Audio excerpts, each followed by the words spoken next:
はい、藤子です。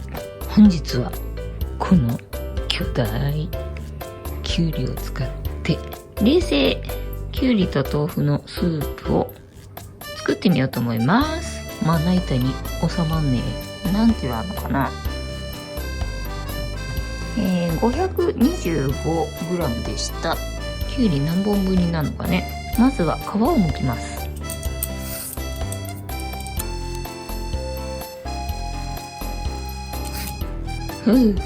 蓋を取って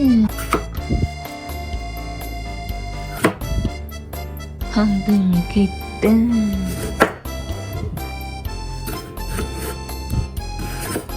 種をスプーンで取り除きます。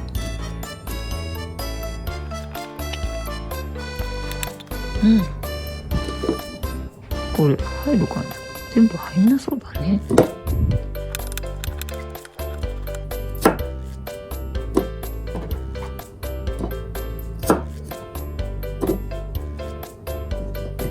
なんとか入ったかしら。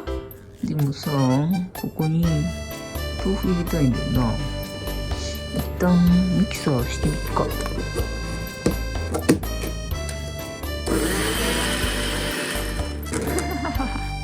ダメだこりゃ。何事も横着してはいかんな。っていうかやっぱ入んない。ここに豆腐を一丁。これでミキサーできるかな。野菜ブイヨン 5g 入れちゃいます。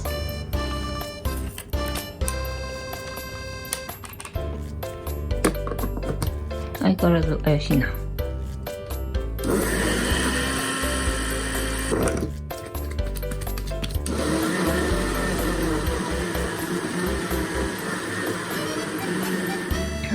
なんとかなった。ちょっと味見。塩少々、胡椒少々。よく混ぜます。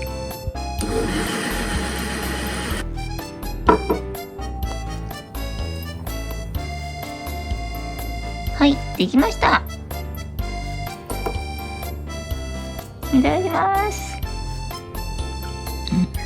普通にうまいけど、なんだろうね、そうめんのスープにして食べてもいけるかもしれないな。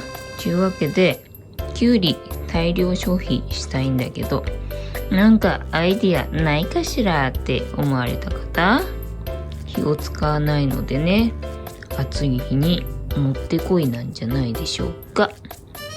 昨今の電気代の値上がりでね、節電対策にもなるかもしれないレシピ考えてみました。参考にしていただけたら幸いでございます。いつも見てくれてありがとうございます。チャンネル登録、グッドボタンよろしくお願いいたします。ではまた。バイなら。